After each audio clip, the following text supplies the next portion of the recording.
and welcome to the Build and Exit podcast.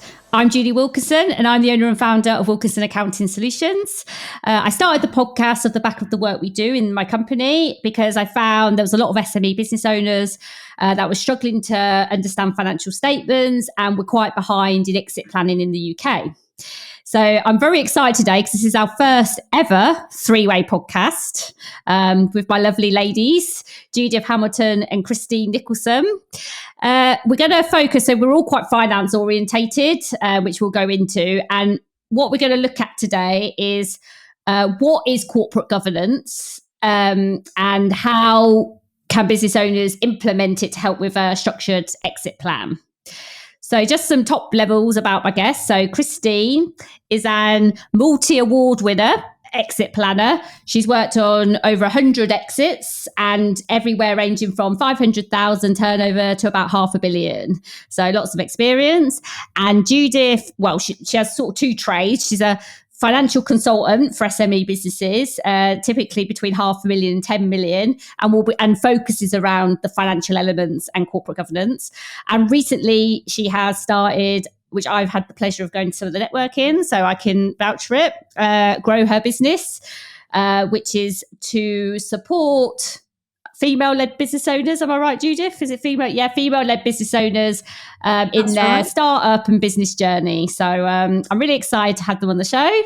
And I'm going to go to Christine first. If you just want to give a bit of intro about yourself, Christine. Oh, absolutely. Thank you, Julie. I'm really pleased to be here with you and Judith. So I'm an accountant by profession. And the minute I qualified, the first thing I did was get the hell out of finance. So I've got that platform of understanding finance, but I was much more interested in the operations of business. And I cut my teeth on one of the biggest business exits that most people would have experienced, and certainly that I've ever experienced. So I come at this angle of corporate governance slightly sideways, because it's not just about the finance, although frankly, the controls, as we'll discover when Judith discusses it, the controls that you have in finance are pretty much a good reflection of how you can then control the non-financial aspects of your business. Yeah, absolutely. And Judith? Oh, hi. Lovely to be here, Julie, and lovely to meet Christine as well. So I'm a chartered management accountant by background, and I have done a bit of operational management as well. So I was ops manager at a private health hospital. I was a faculty manager at a big university. But a good part of my corporate career was working in the NHS at Deputy Director of Finance level. And then about 9 years ago, I left that rat race because I wanted to set up on my own to specifically help small businesses and SMEs and bring in the knowledge and experience that I developed all over those years into the SME market. So, and like Julie said, I've recently, along with my co-founder, set up Grow Her Business. So I'm very passionate about supporting women in business as well. Yeah, and I love it. I'm a chartered management accountant by trade, so 3 non-boring accountants, as I like to say. And I've had the pleasure of working with Judith directly on projects. And I haven't known Christine quite as long, but we've had quite a few conversations. So there's a lot to bring to the table today. So we're going to go into 4 areas of corporate governance. We're going to look at process and systems, controls, cash flow management reporting, and then people, finance and accountability, because they're sort of like the infrastructure of what we're looking at when we look around corporate governance and how you can structure the business when you sell. So Christine, I'll come to you first. What do you think is meant when we talk about process and systems? Because it can sound a bit technical, but what if we're going to help the business owner that doesn't really know anything about corporate governance, what would you say about systems and process? So the first thing I'll say is that the words corporate and governance create this fear in many business owners' minds that they're going to have to become something that they're not, or they'll be tempted to say corporate governance doesn't apply to small businesses. But actually, when you think it, corporate just means business and governance just means good practice. And I'm not going to go into financial controls, but if you look at good practice in operating a business, then usually it works around these 3 main C's So the 3 C's are consistency, certainty, and clarity. So the systems of corporate governance are really about behaviors.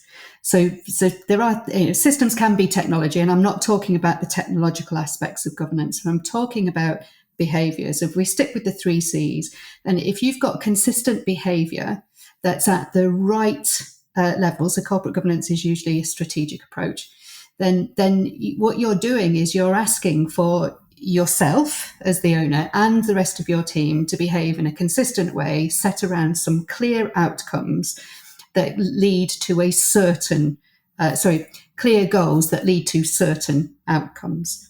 And if you start operating with consistency, clarity, and certainty, it doesn't matter which aspect of the business you've got, then you will eventually develop good governance systems. And governance is only about behavior.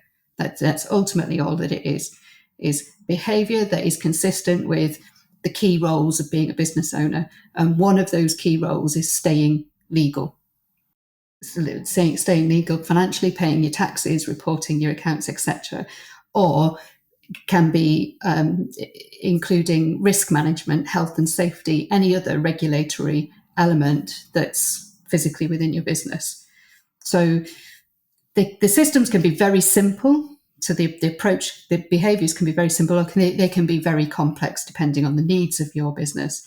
But mostly, if you're starting out and you think, I have the first idea what this is, and so how do I start exercising good governance practices in my business? I always send people to one first step, and that's a book called The New Director's Handbook. Sadly, not written by me, wish it was. It's by a guy called Richard Winfield. And typically governance is usually operated at a director level. And the New Director's Handbook, even if you've been a director for 20 plus years, I still find things in that book that help you run the behaviors in your business to stay legal. I just find things in that book that define what good behavior is, what good business practice is. And it's a book that I give to all of my clients. But fundamentally, it doesn't have to be complicated. Start off being simple. And I'll give an idea of how I see this. So I see a lot of people invest in systems. So as an example, someone might invest in a stock system, but then nobody puts the stock on. I've seen that hundreds of times, actually. And then they go, oh, the system doesn't work. And I'm like, well, the system does work. It's the process about the system. So my biggest thing is I always say to people, systems don't fix bad processes. So I always think you're better to start a simple process first, to then make sure you've got the process working, to then bring the systems in later. Because I think a lot of people go to the systems because it can take away actually from what they've actually got to do, which is put the process in, because often the process is harder than the system itself, in my opinion. I couldn't agree more. And when we talk about corporate governance and I say to a business owner, what do you understand by that? They go, oh God, that means having board meetings, as in BORED, as opposed to BOARD. And I said, well, what do you think a board meeting's supposed to do? And they went, I don't know, it's just directors have to get together. I go, well, if you think that's what a board meeting is, you haven't been having any. So actually what a board meeting is fundamentally there to make decisions. So it's a facility to make decisions. It should have a clear agenda. And this is all a system of governance because it's each step in the process. So you should have a board calendar of all the things that need to happen in your business, rather than having one whopping great big board meeting where you try and fix the whole world.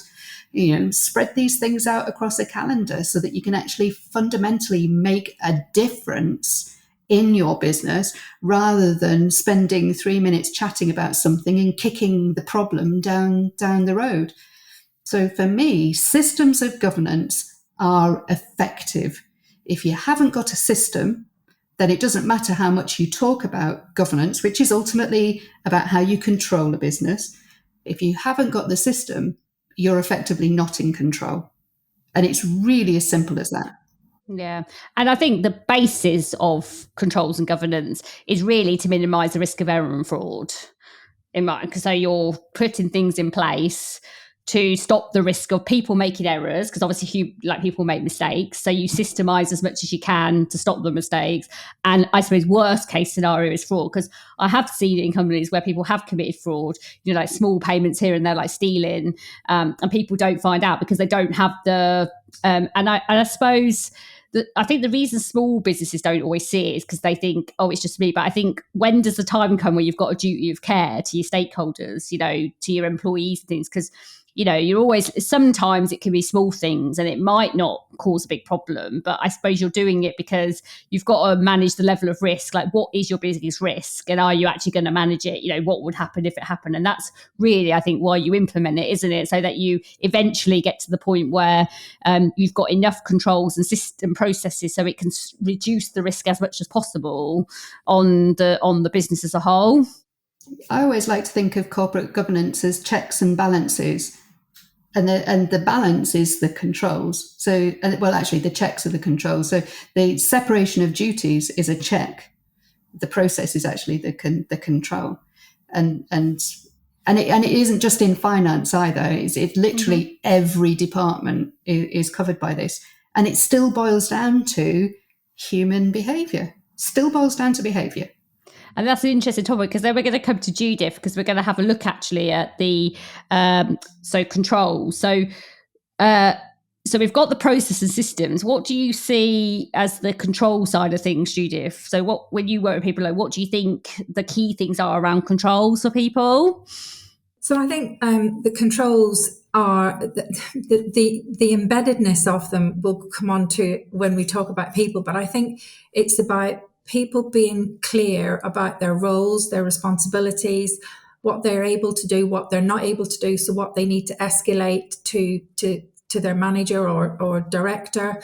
So, for example, your spending. So there needs to be delegated levels of authority on who can order what, who can authorize payments for what amount. So have it all structured out, up to £500, it can be that level of person, and above that it needs to be. So have those levels. Then with the payment runs, they should be signed off by someone senior, checked off who we're paying, is there, doing those spot checks on, are there invoices behind this, who authorized that purchase, etc. Risk management is a big part of control as well, because like you said about, people, potential fraud or errors. So there needs to be a risk register of, what are the biggest risks to the business, identify those risks, think about how they would be dealt with if the worst happened, think about the ways that they can be mitigated so that they don't actually happen, or if they happen, they won't happen at catastrophic level. And also comes into the reporting, which I know we'll talk about in a minute as well, but reporting will flag up if you've got the right type of reporting, they will flag up where something's going wrong and give you then the opportunity in a relatively timely manner to go and fix it. So financial control on, say, setting your budgets is, that in the year, that's how much you can spend on something. If then in the financial reporting, it comes up that actually you've bust the budget in month one, then that gives you the information to go and look into what's happened. It could be there was a good reason for it, but it could be that it was actually an error or a misjudgment by someone.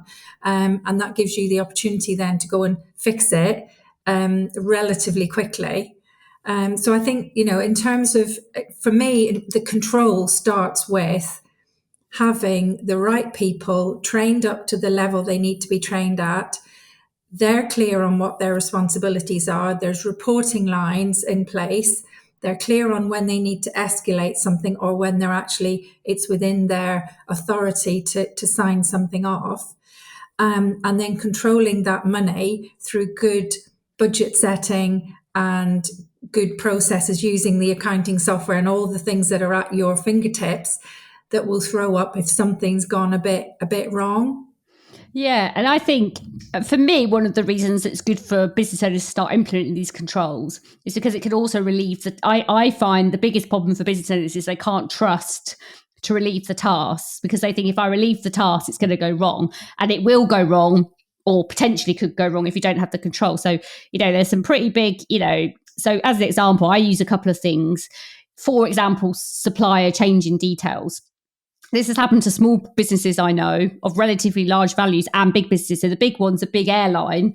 I won't say the name. I don't know if anyone's ever heard the story. They lost 25 million because a fraudulent person sent a letter, I think it was about 25 million, to the accounts team of change of bank details. With all the cyber risks these days, it wasn't actually true. It came on their letter, they changed the details, they signed it off, they made the payment, and it's fraudulent. They lost the money.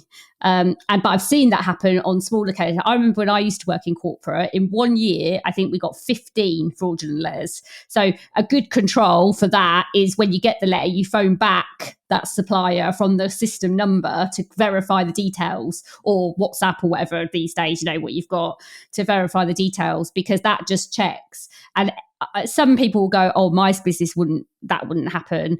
But it does, because I've seen it happen in small businesses, and it's still large values. It might not be as much as 25 million, but I've seen 20, 30,000 in small businesses, which is a big number for that business, isn't it? And I think your one, Judith, about the spend, the other thing I see it on a lot is like stock control. So if I go back to the stock system, so the sort of thing that would happen is you'd say, well, who could raise the purchase order and for what level? And then who puts that purchase order onto the system? But I think then in that process, there's then, well, what happens to the stock once it gets booked on, So they would have maybe the inventory count once a year to verify that the balance on the shelf actually matches the balance on the system, because who knows, someone's not stealing it or it's not getting lost. And then throughout, and then the reporting that you talk about, normally you'd have like different reports. So you might have a wastage report or a lost stock report or something like that. So then basically all the numbers added together would be what the stock was, plus or minus all the movements, which comes back to the actual number. And these are the types of things. And in the end, these are just helping people maintain their businesses, really, because over time, lost stock and things like that can actually account for a lot of money.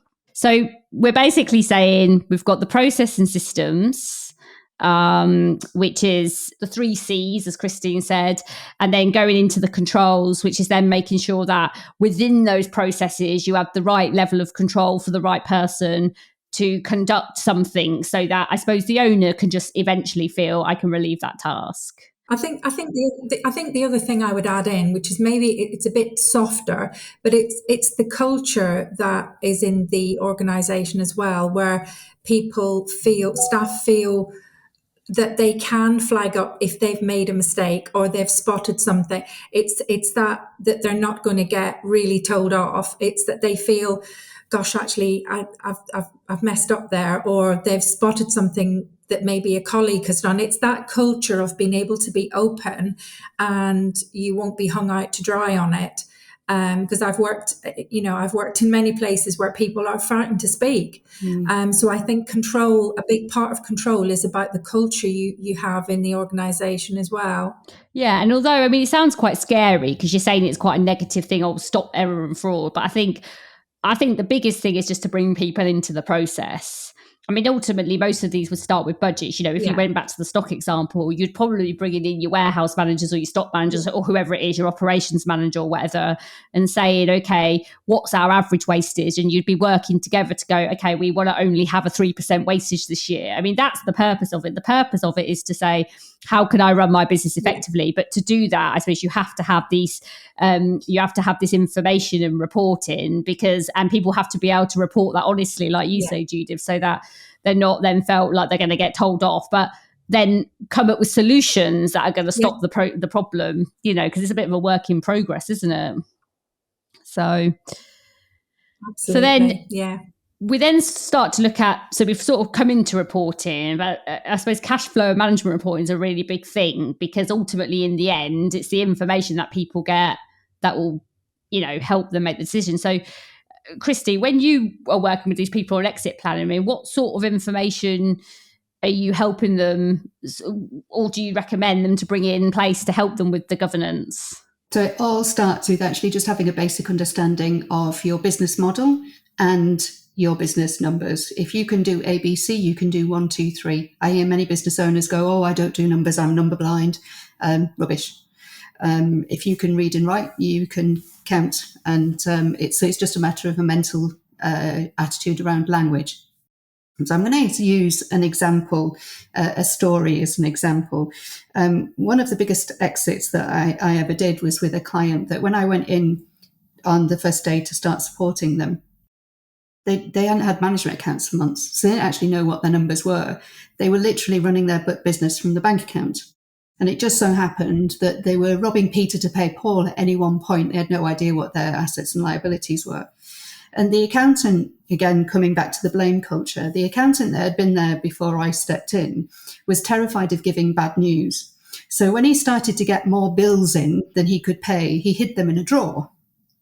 This is a sizable multi-million turnover business. And then he saw the writing on the wall, so he left. And by the time I'd opened all the envelopes, I discovered that this business was £5 million in debt. It had £1 million of stock on the shelves that anybody could have taken if they'd known what it was for. And the business leaders had no idea that they were literally about to go bankrupt.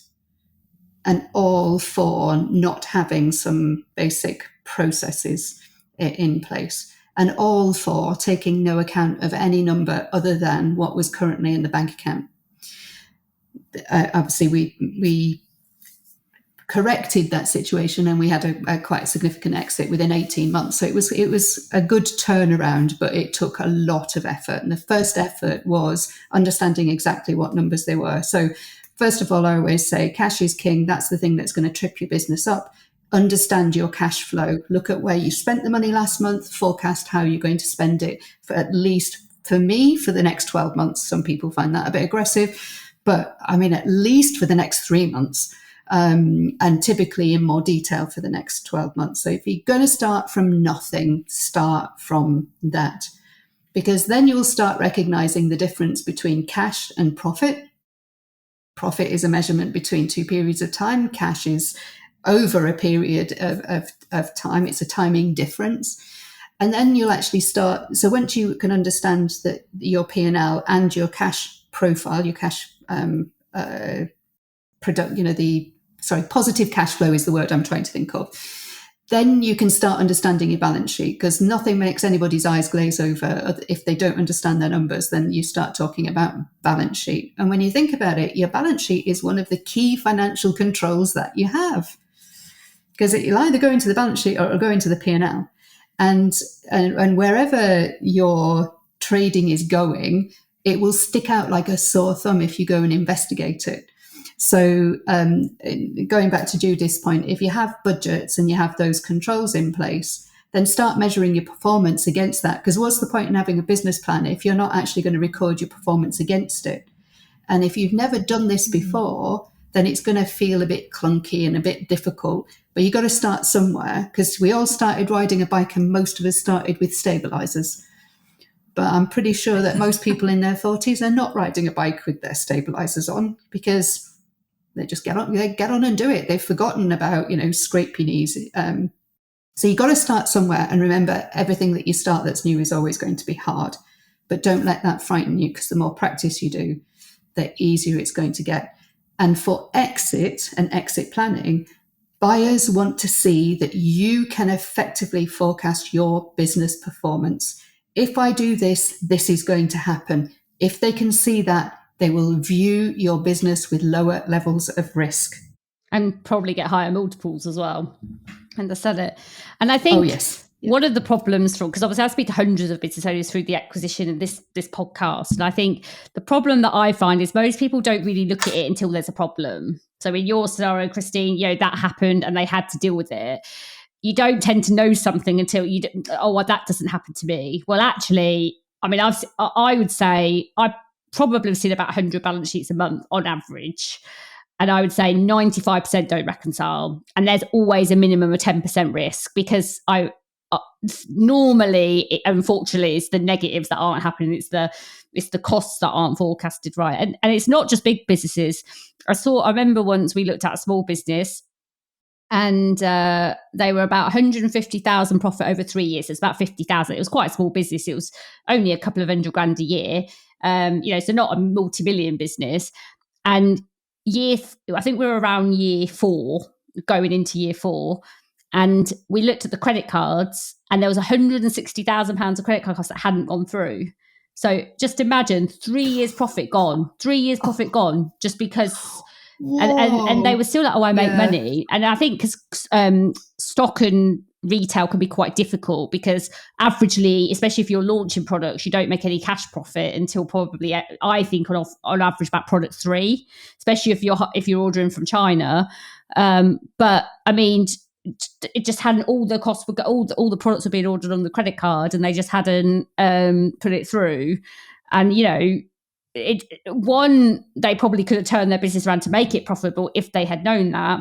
And what I find interesting is people say, oh, I can't pay for advisors. But I'm like, but you could pay £8,000 of taxes that you're not due to pay, but you wouldn't pay the advisor to sort it in the first place. It's all a bit of a strange mindset, I find, but it's just because people don't know to check it. And this is why having the right advisors, which actually comes quite nicely into the next point, because we're going to look a bit of like people, teams, and sort of accountability, especially around finance. So you did speak about it a bit earlier, didn't you, Judith, on the controls? I mean, all of these things all link together, really. But what do you think when it comes to people? What should people be looking for?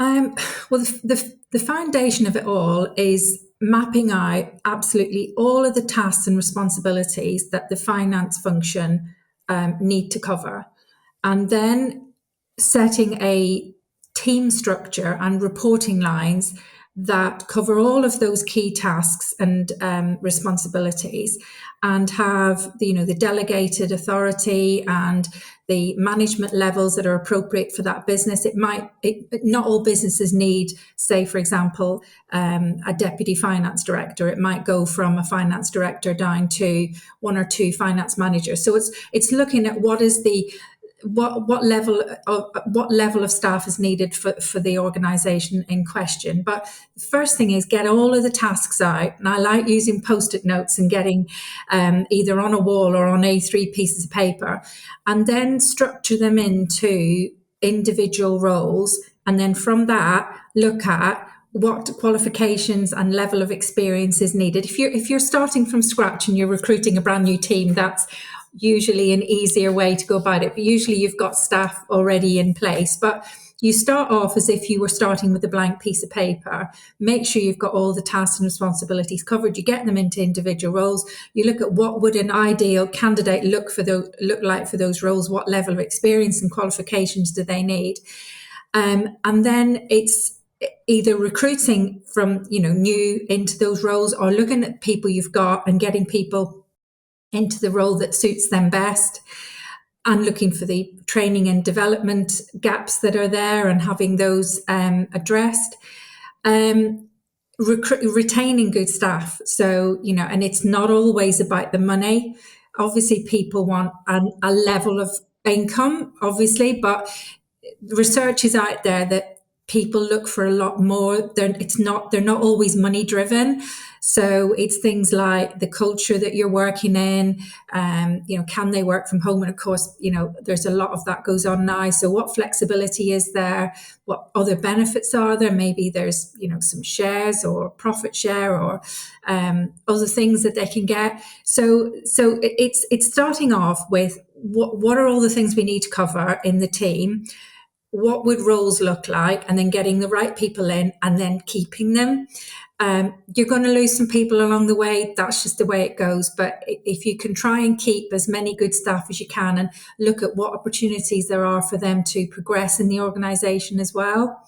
When you're then looking at selling the business, a potential buyer will want to look and see that there's a good, strong finance team, amongst other people. I'm not saying that finance is the be all and end all of an organisation, but they'll want to see that there's a good, strong finance team in place, and to do all the things that Christine has been talking about. And then, of course, in that then is accountability as well. So being clear with all of your staff about, what they're responsible for, and being held to account for delivering what their job description says they should deliver. And having clarity for everyone. They know what the reporting lines are. They know who to escalate to if they've got an issue. Doing their performance reviews, whether that's, quarterly, annually, half yearly, but they're looking at what objectives you can set them, align them to the business objectives, seeing if there's any training and development that they need, or indeed that they'd want to maybe help them progress to the next level. As you can tell, I'm very passionate about the people side, but you can't, I know, like, obviously there's a lot of things you can systemize in a business, but you still need good people there. So it's very important that you recruit and retain good people. Yeah, I mean, I agree. The two biggest things I see in exits and acquisitions is, in an exit, the owner's often stepping in a lot more than they think they are, fixing problems. I've seen that hundreds of times. I've seen loads of acquisitions where operations drop post-acquisition because the owner, and I'm not always saying they're not always lying, the seller's not always lying, but they just don't really know because they've never assessed it, because they're often going to market rash decisions. Oh, I'm had enough of this, I'm going to sell now. You've got to do some of these things quite far in advance. But then what I also see, especially on the acquisition side, is people promoting people that don't have the skill. So because somebody's been in the business for 20 years, they'll just promote them and say, oh, they could be the managing director.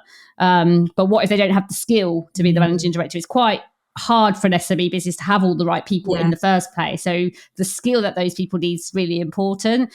And I agree with you, Judith. I think especially in corporate governance, finance a key part, because the reality, a lot of people don't see this. You see it in corporate world, but not so much in SMEs. But finance is probably one of the main departments that's touched from every decision, because every decision a business makes will either impact their time, profit, or cash. So finance are always at the back end of every decision. Every decision they make eventually will somehow hit the bank account, hit the P&L, or hit some form of management reporting that generally finance teams run. So if you don't have the finance team running those things, and that's why finance are a crucial role, because they've got the skill set and the knowledge to be able to deliver those.